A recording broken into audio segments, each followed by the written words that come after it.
The Bible says my king is the king of the Jews. He's the king of Israel. He's the king of righteousness.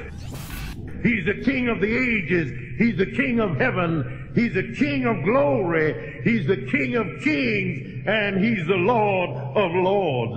That's my king. I wonder, do you know him? My king is a sovereign king.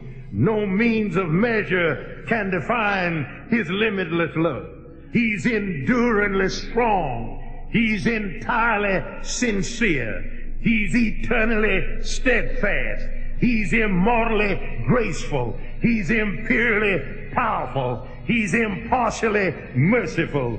Do you know him? He's the greatest phenomenon that has ever crossed the horizon of this world. He's God's Son. He's a sinner's Savior. He's the centerpiece of civilization. He's unparalleled. He's unprecedented. He is the loftiest idea in literature. He's the highest personality in philosophy. He's the fundamental doctrine of true theology. He's the only one qualified to be an all-sufficient Savior. I wonder if you know him today.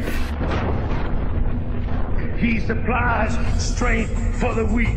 He's available for the tempted and the tried. He sympathizes and he saves. He strengthens and sustains. He guards and he guides. He heals the sick. He cleanses the lepers. He forgives sinners. He discharges debtors. He delivers the captive. He defends the feeble. He blesses the young. He serves the unfortunate. He regards the aged. He rewards the diligent. And he beautifies the meek. I wonder if you know him. He's the key to knowledge. He's the wellspring of wisdom. He's the doorway of deliverance. He's the pathway of peace. He's the roadway of righteousness. He's the highway of holiness. He's the gateway of glory. Do you know him? Well, his life is matchless. His goodness is limitless. His mercy is everlasting. His love never changes. His word is enough. His grace is sufficient. His reign is righteous. And his yoke is easy. And his burden is light. I wish I could describe him to you. Yes, he's indescribable. He's incomprehensible. He's invincible. He's irresistible. You can't get him out of your mind. You can't get him off of your hand. You can't outlive him, and you can't live without him. Well, the Pharisees couldn't stand him, but they found out they couldn't stop him. Pilate couldn't find any fault in him. Herod couldn't kill him. Death couldn't handle him. And the grave couldn't hold him. Yeah! That's my king. That's my king. Amen. Good morning, everyone. I hope you're doing well. Roy, I do see your hand up, but unfortunately I'm not taking questions today. This is the Ministering to Millennials class, which takes a look at the generation born between 1980 and 2000. We do now have all the previous classes online, including a link to the video from David Platt that you watched a few weeks ago. Just go to www.cymathens.com and click on the Millennials class tab. There you'll be able to either watch video or hear audio from each class, as well as download the PowerPoint notes. You just watched a video containing a pretty famous sermon by S.M. Lockridge. My guess is that many of you have seen a video similar to that before. In this sermon, Lockridge tries to describe Jesus, often asking the question, do you know him? We began talking last week about how one author seems to think that many churchgoers in America don't truly know the Jesus that's being described in that video. She asserts that many Christians are practicing a watered-down version of Christianity, one in which Christ doesn't really matter that much. She calls it moralistic therapeutic deism and says that it's people's way of making religion about them instead of about God. The author, of course, is Kenda Dean, who wrote the book Almost Christian, What the Faith of Our Teenagers is Telling the American Church. We'll be using that book over the next few weeks as we explore what teenagers believe and how churches can effectively minister to them. Dr. Dean was kind enough to speak with me on Skype this past Tuesday. Here's that interview. This is Will Grice here with Dr. Kenda Dean, author of the book Almost Christian. She's been kind enough to talk to us a little bit today. I told her a little bit about our class, Ministering to Millennials. Dr. Dean, we're very glad that you're with us today. I'm glad to be here. First of all, if you could just tell us a little bit about the National Study of Youth and Religion, what you guys did, and how you went about doing that research. Well, it's as you know, it's the largest study that's been done on youth and religion, as far as I know, anywhere. And the way it worked was there were researchers from all over the country actually involved in it, because there were 3,300 kids and their parents who were involved in this. Started with a phone interview of about an hour or so with kids, about a half an hour with parents, and then we went back, and this is the part that I got involved in, was doing face-to-face interviews with 300 and some of those kids, and almost 300 of them have continued throughout. It's longitudinal. I am no longer one of the people interviewing, but they're going back every 5 years and kind of taking a dip into what their lives are like and what their faith is like. And so that's the reason why we've had so many different books that have come out of it. Everybody's looking at it from a different angle. Way more data than we'll ever tabulate, ever. So. Okay. What was the thing that surprised you the most coming out of the study? Well, I think the thing maybe that surprised me was how, well, to be honest, there wasn't a lot that surprised me. Okay, let me start there, because anybody who works with young people are going to find most of the things that they know anecdotally to be true are, now we have sociology behind it, right? That's so right. It makes it seem real. I was sad, I remember feeling sad that there wasn't any noticeable religious longing in the kids that I was talking to. They were just fine with not having religion in their life. And not even religion. I didn't really expect them to want religion, but they were okay without longing for some big, unnamed, transcendent thing. And when I started this, I just finished writing a book on the passion of adolescence. And so then I started wondering, wait a minute, was I wrong about that? Yeah.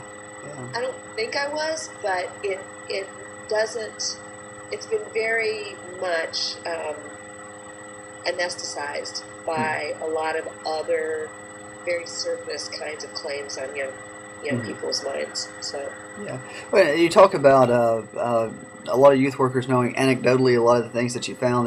When I started reading your book, I had the same feeling. It was like, wow, seems to be right on. And I wanted our parents to understand some of the things that I was seeing and that you guys had seen, and so we decided to do a class on it for them. That's great. I'm a parent too, so I am right there with you. All right. We'll get into to some of the findings that you talk about in the book here in just a second, but I'm kind of curious to get your views just on youth ministry in general. It seems to me that youth ministry, looking at stuff that was written a while back, has changed these last few decades in some significant ways. I mean, do you see that? What's your impression of where youth ministry's been and where it's going? Yeah, it has changed, and in ways that are both good and bad.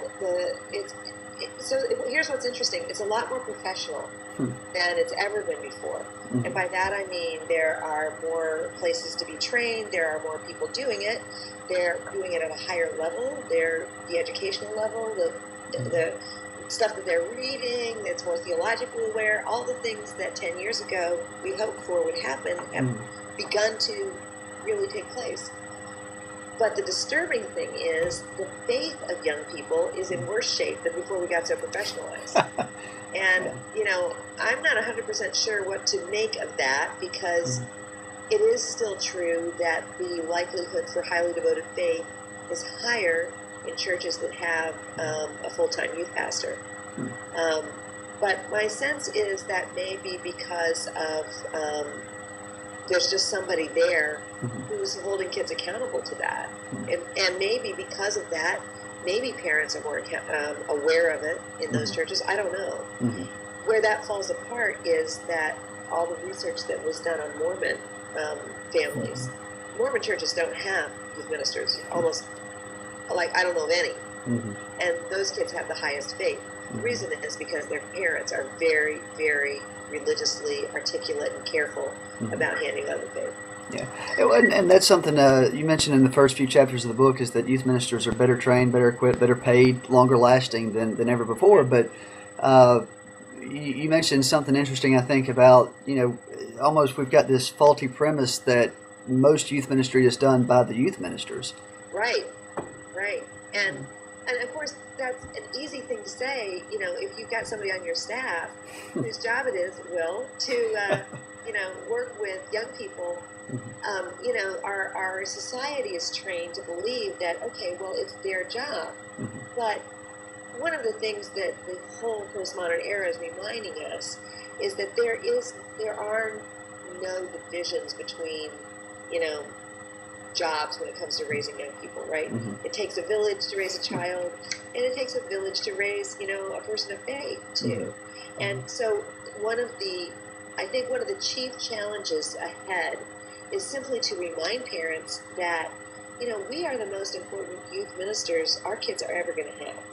And in fact, the longitudinal studies that Chris Smith has done after the book that you're reading found that there were two important variables if faith was going to make the transition from high school to young adulthood. The most important variable was how the religious devotion of parents while the child was in high school. Okay? So I think what that says is kids just need a model of what it looks like to be a person of faith as an adult, so that it doesn't look like something I have to outgrow.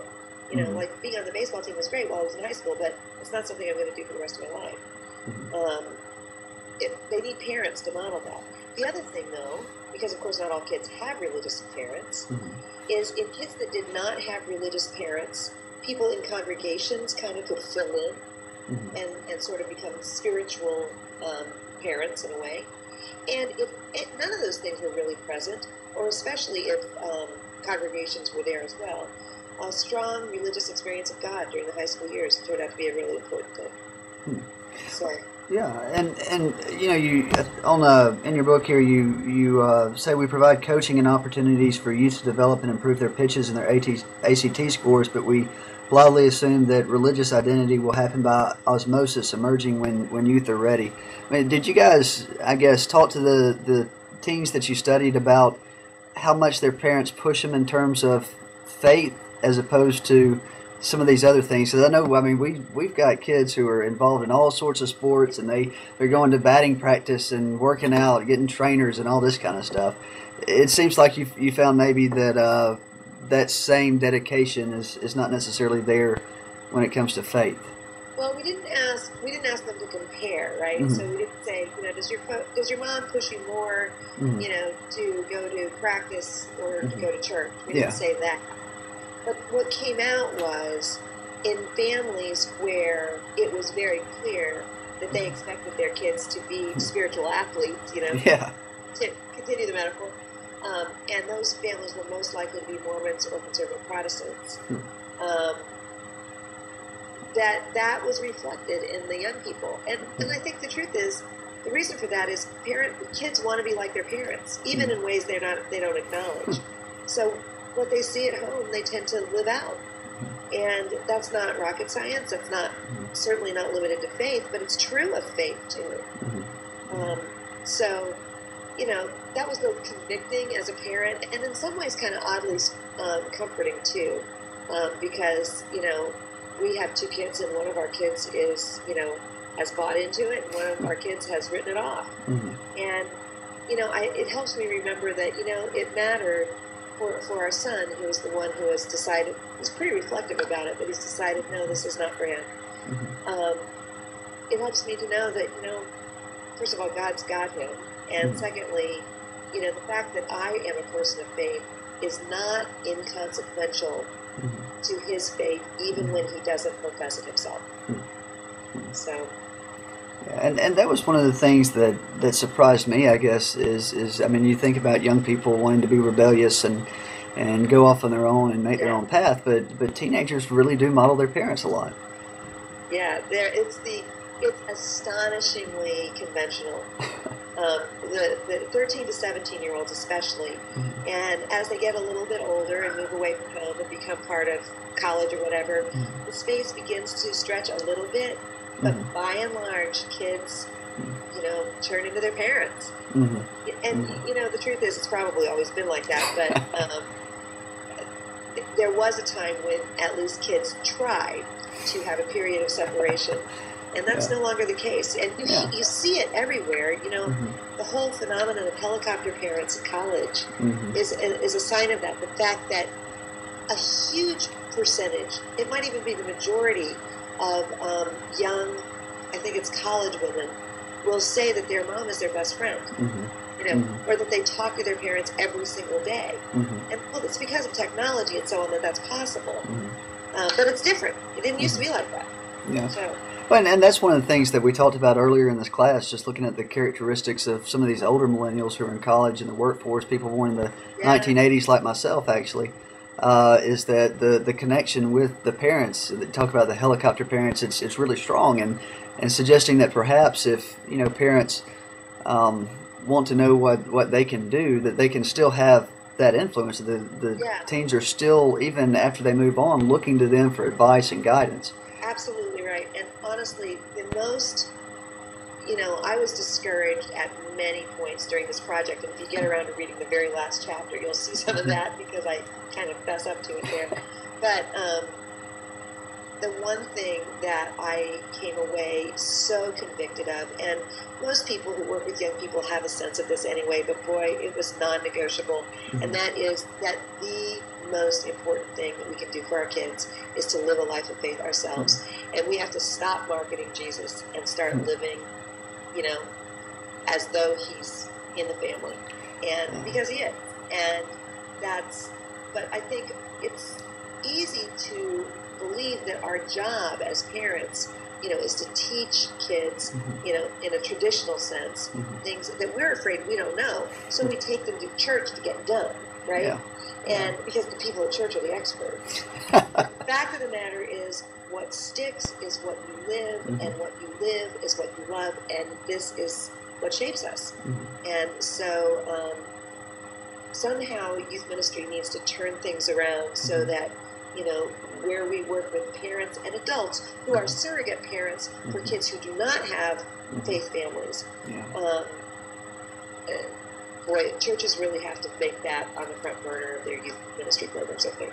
Yeah, well, I think that's an interesting phrase that you used, marketing Jesus.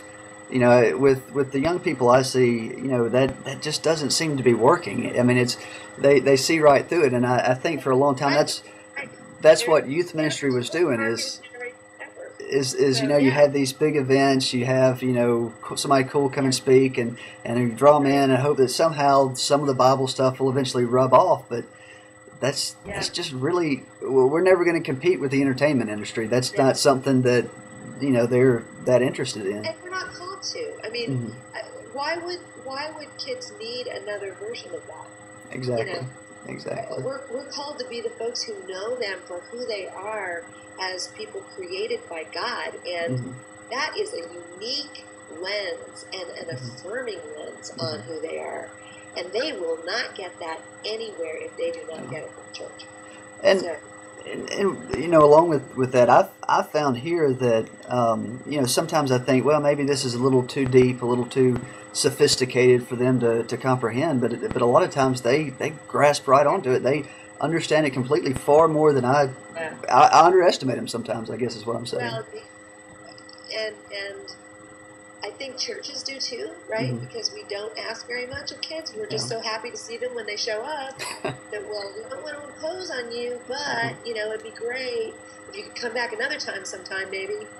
But the fact of the matter is, they want somebody to recognize them as capable, as people God values enough. I mean, God valued Mary enough to make the most, profound request in human history of a 13-year-old girl, right? Yeah. But we say, oh, let's not ask too much. Yeah.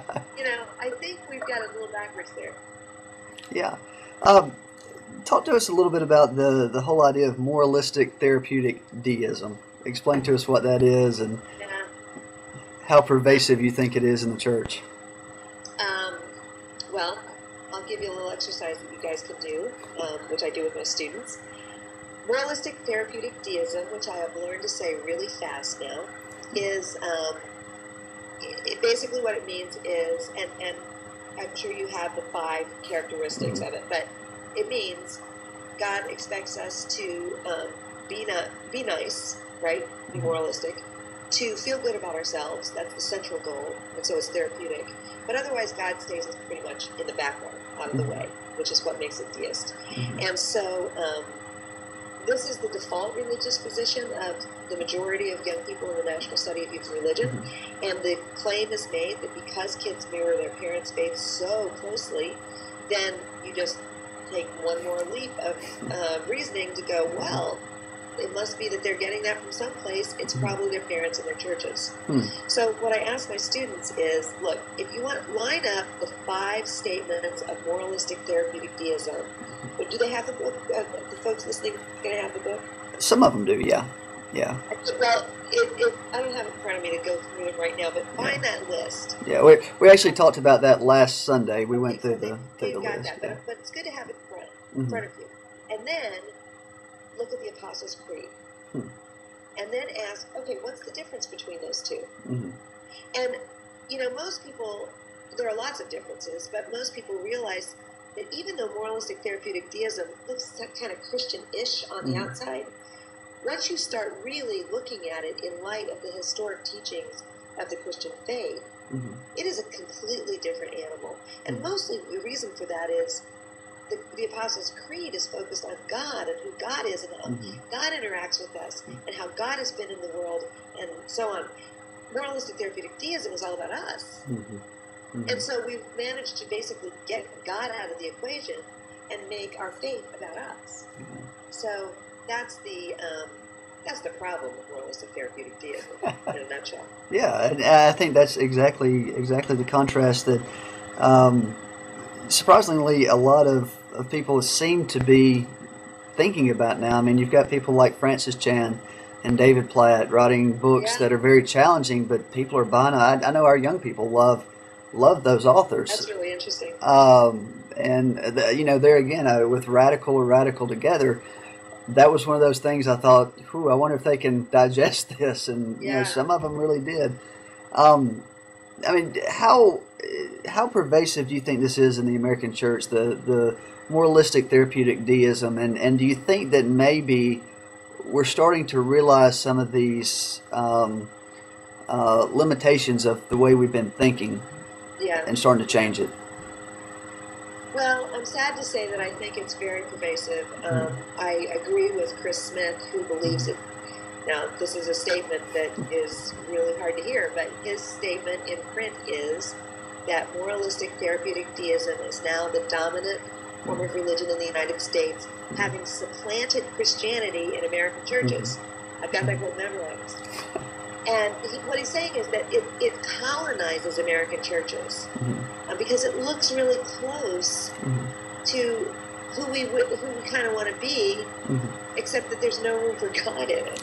And, which is a little bit of a problem. I don't think you can be Christian without Christ, but that's, that in fact is what we try to do, because Christ means that we're going to have sacrificial love.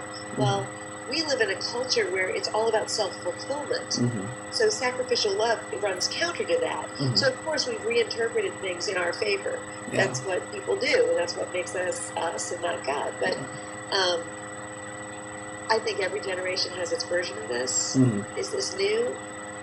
No. Is it pervasive? Yeah, I definitely think it's pervasive. Probably because we're human and we're sinful and we can't stop making God over in our own image. Yeah, well, and I guess that's easier for us in a lot of ways to just kind of have this do good, feel good type thing. And the things you just talked about, that's where you got your title, Almost Christian, right? Is that a lot of churches today are almost practicing Christianity, but not quite.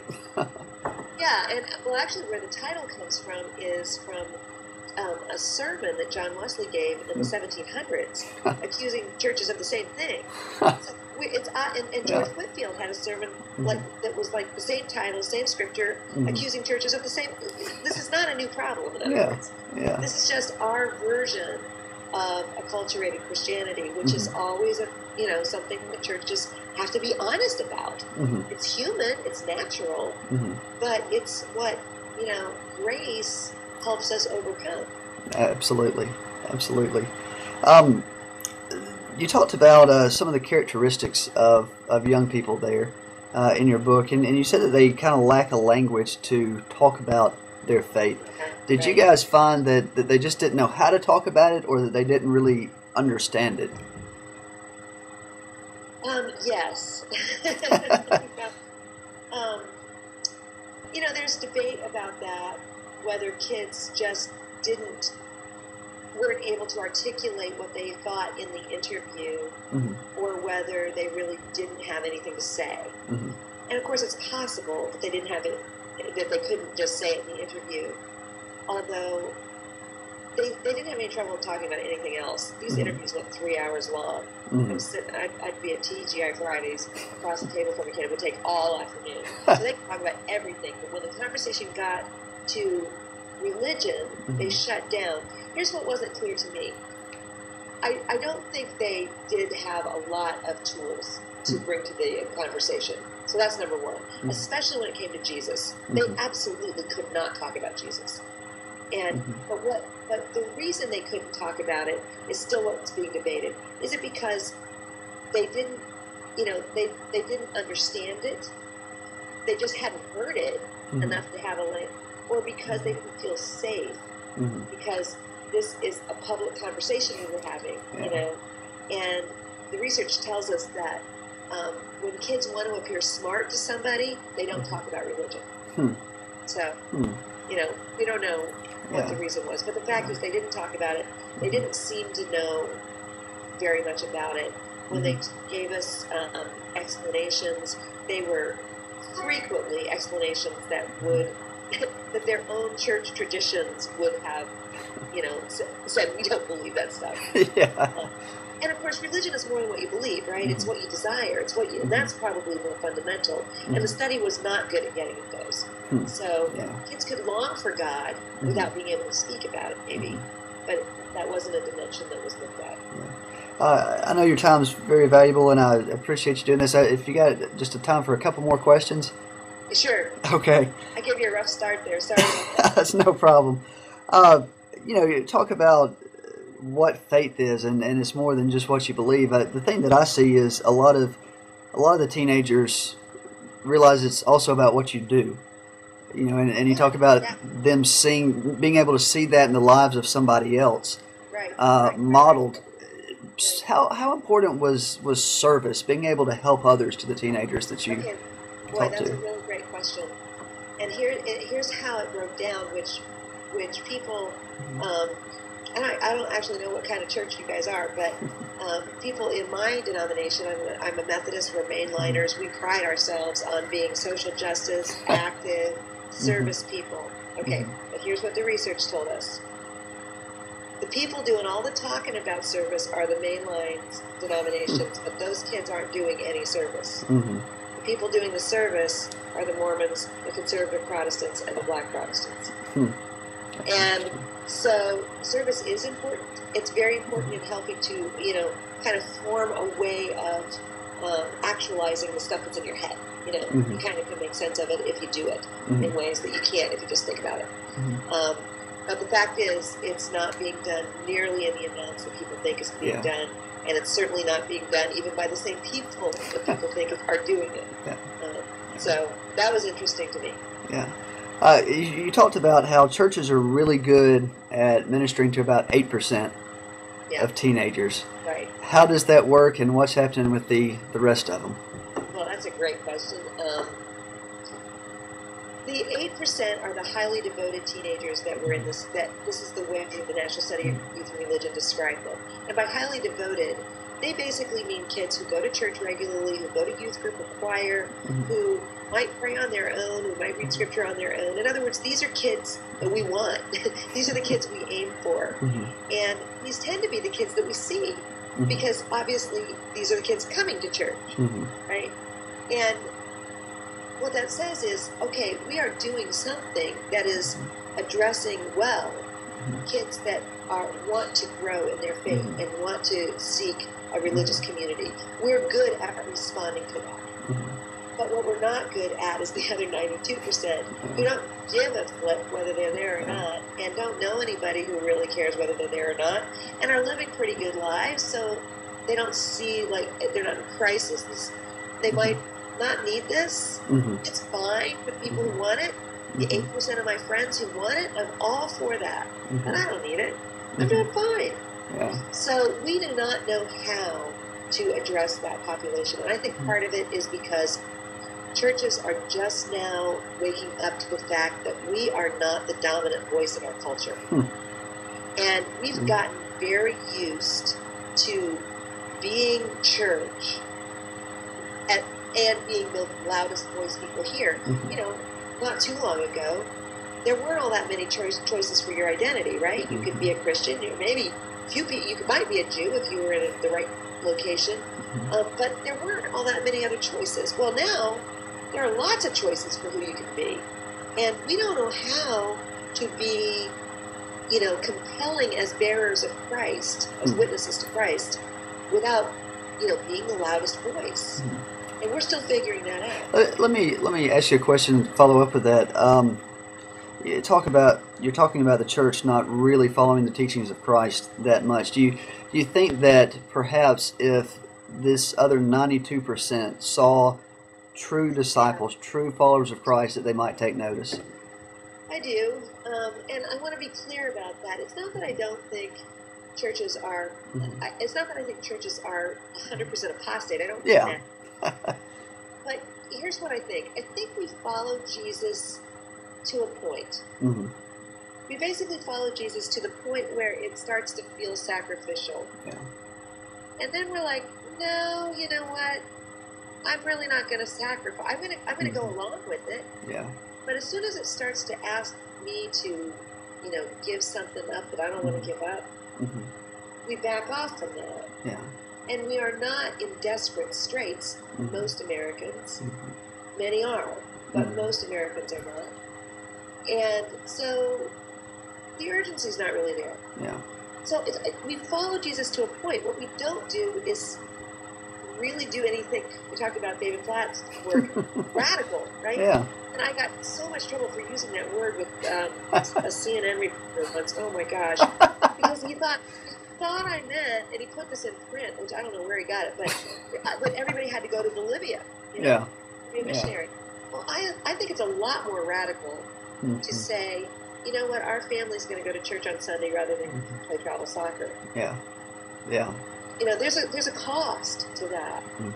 I think it's a lot more radical to say, you know what, we're going to go to a church that's struggling instead of one that's thriving. A lot more radical to give away 20% of your income where that'll get people's attention. And kids see that, and if they see us do our lives to that degree of, you know, giving, you know, I don't know, most people aren't going to be called to physically die for their faith in the United States. But we got to die in little ways too. And because if we don't, somebody else will. And kids see that, and they notice that. If there's an extra space at the table at Thanksgiving for somebody that they don't know, they're going to notice that. You know?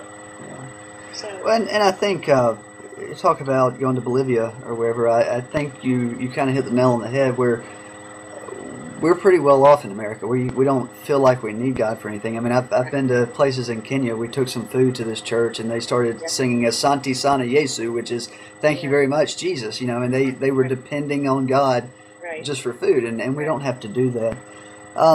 One final question, kind of nervous asking it a little bit, I guess.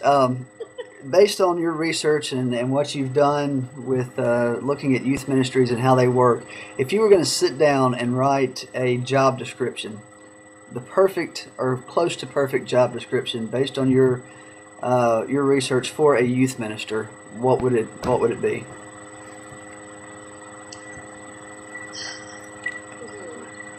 The perfect job description, I guess, would say something like, love the kids that God has given you. Mm-hmm. And that starts with, the kids in your house.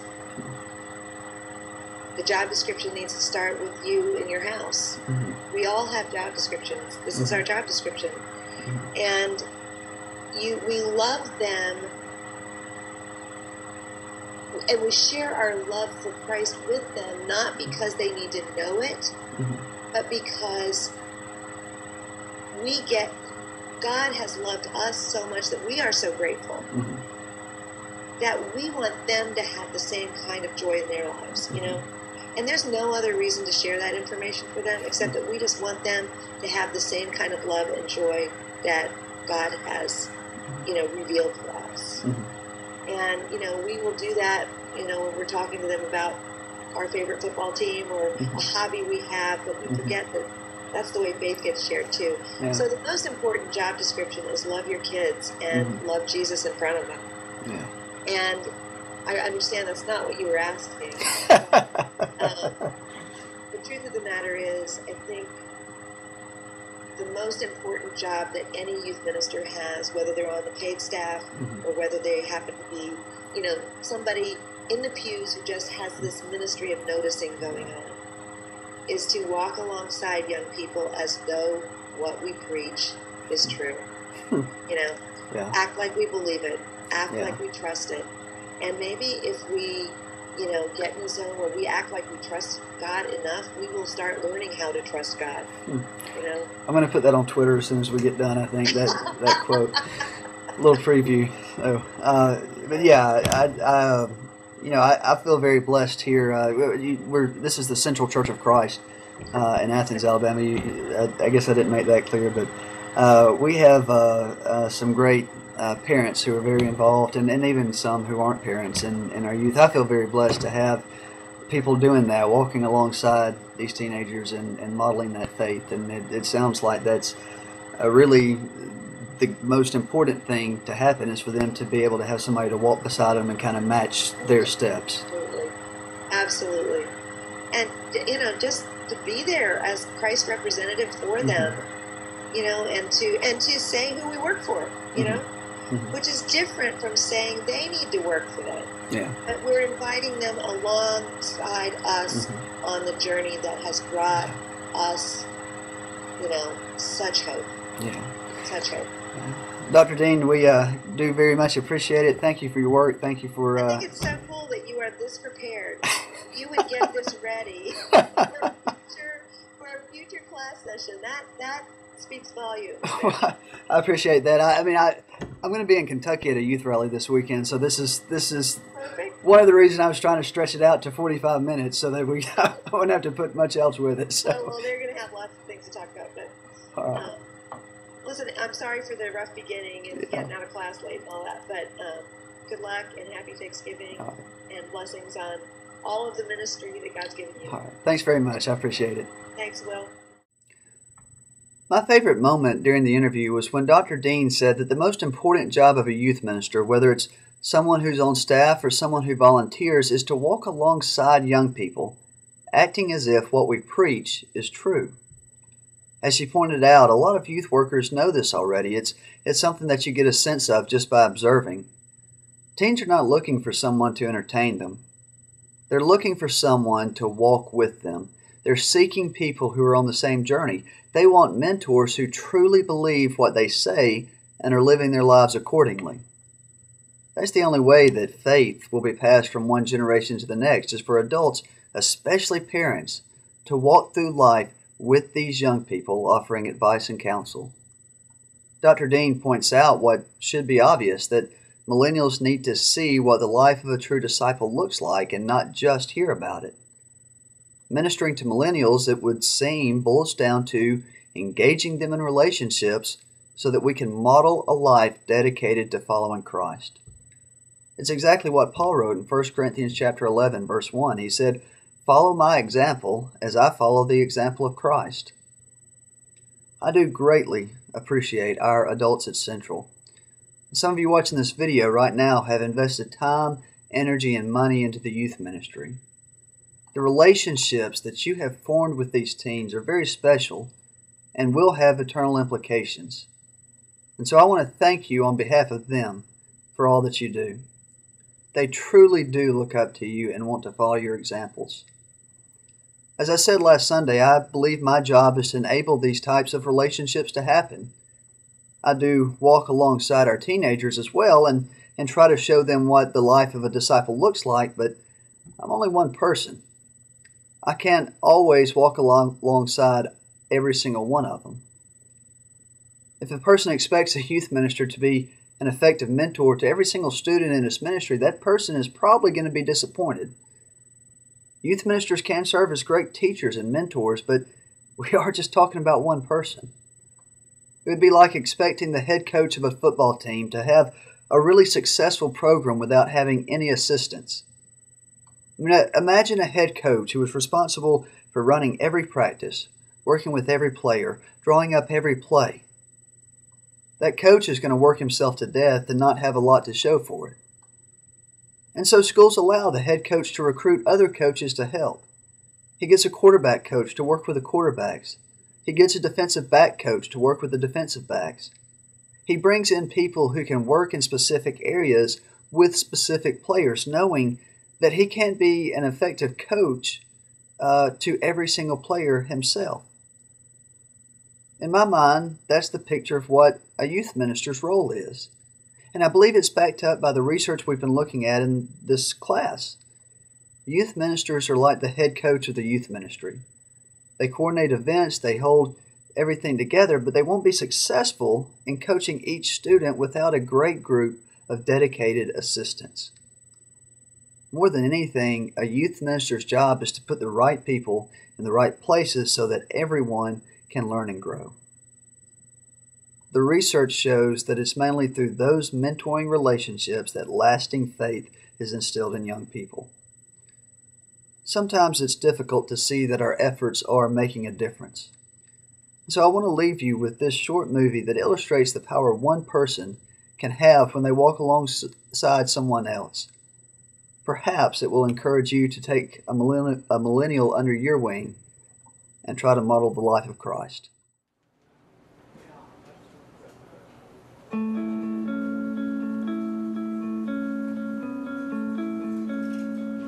This is Nate. Nate became a Christ follower 2 weeks ago and is still a bit giddy about it, though he's trying not to do cartwheels in public. Nate became a believer partly because of Kim. Yet oddly enough, Kim and Nate have never met. How is this possible? Well, let's take a look. Kim loved Jesus from an early age, and in college she had a huge impact on her friends. While most of her peers used their college years to, well, experiment, Kim didn't. She remained committed to her faith, and it showed. It especially showed to Lisa, her roommate, who confessed to Kim that she wanted whatever it was that made Kim so strong. Kim shared her faith with Lisa, and Lisa believed. Years later, at Lisa's first real job, she met Thomas. Thomas was hit by a drunk driver when he was 13 and still carried a lot of anger and bitterness. Thomas and Lisa became friends, and it wasn't long before he started going to church with Lisa and her husband. After a lot of studying and searching, Thomas gave his life to Christ. Fast forward a few years. Thomas became a public speaker and was often asked to speak at large events. See, when he became a believer, Thomas developed a new perspective on life. He stopped resenting what had been taken from him and started being thankful for the second chance he had been given. On one particular day, Thomas shared about overcoming hardship and what it means to choose joy. He was so passionate that a number of people were inspired to share a link to his video. The video of Thomas inspired James, too. And if anyone needed inspiration, it was him. James had a ton of issues. He spent most of his life as a passive husband, an absent father, and a horrible friend. That said, no one disliked him more than he disliked himself. But everything changed the night he happened to watch Thomas online. Something clicked and he knew what he had to do. He surrendered his miserable life to someone greater, and he was forever changed. James fought hard to make up for the lost years with his family, and he also began working with young men who were in danger of throwing their lives away. One of those men was Nate. Nate didn't really know his own dad, and he had no real direction in life, ultimately bouncing from one bad decision to another. Because of that, he often found himself in trouble with the law. No one had ever showed him what it looked like to be a real man. That is, until he met James. James became the first father figure Nate ever had. He learned about honesty, self-control, humility, and integrity, and where those traits come from. 2 months later, Nate publicly declared his belief in Christ, and of course, James was there. Now you can see the connection. Nate was impacted by James, who was influenced by Thomas. Thomas on Uncommon Joy and Lisa, who learned of Jesus from Kim. Kim's relationship with God eventually led to Nate's. Funny how these two people have never met and never will.